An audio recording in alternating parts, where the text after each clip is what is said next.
Joe and Brenda weren't too far from retirement, and they'd been really faithful in saving money. They set aside a little portion all their life toward their retirement account.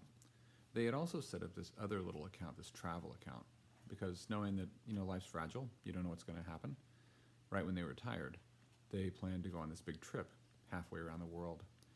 And they'd saved like a little over $50,000 in this travel account in addition to their retirement account. So they had met up with this woman through part of the wider community who was really this gregarious and charismatic person. They were both just totally drawn in, as were many people, and people's perspectives shifted. They read books together. They had these profound conversations. They got like oriented in this new way, so that it seemed like there was this this new kind of light or spark kindled. So Joe wanted to show some gratitude, on behalf of the community of people that had sort of gathered around this woman, and he went without Brenda's knowing it, and he took $50,000 out of their trip account. And this woman had been talking about this little piece of land that she really liked out in the woods, and he went and he bought it for her, and he gave it to her. I mean, as you might imagine, Brenda wasn't too happy about this matter. And everybody else in the group, while they thought it was this really sweet thing, the people that knew the backstory about where the money came from, they just said, "What the heck are you doing, Joe?" There's this other story about this woman who goes to Jesus not long before he's dying, as it turns out. And she took this little jar of ointment, well, not such a little jar, but this jar of ointment, and she poured it out all over Jesus. And the people in the room, as they were smelling the beautiful fragrance, they were like, "Oh my God, what are you doing? We could give this money to the poor. This whole event happens in Bethany. Bet in Hebrew means house, and Ani is of the poor. So in the house of the poor, there's so much we could do with this money." And Jesus says, "This woman's done a beautiful thing. You'll always have the poor with you. And what she's done, preparing me for my burial," which no one really understood still what that was going to mean, preparing me for my burial, what she did will be said and remembered anytime this story is recounted. I mean, what she poured out was worth 300 days of labor.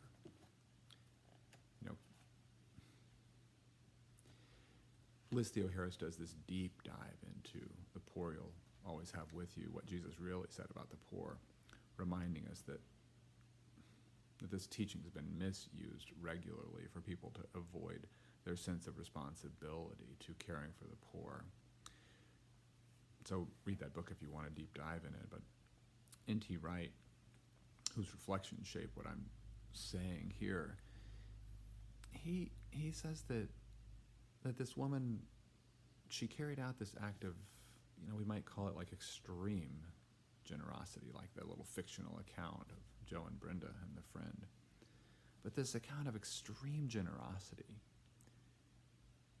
that recognizes who Jesus is and also sets this model in some ways of generosity. So I don't know if this week as we enter Holy Week, if we're called to, liquidate a 401k or a travel fund. But I do know that this story gets tied into this question of priority, and also tied into what Jesus says is the greatest command: love God with your heart, soul, mind, and strength, and love your neighbor as yourself.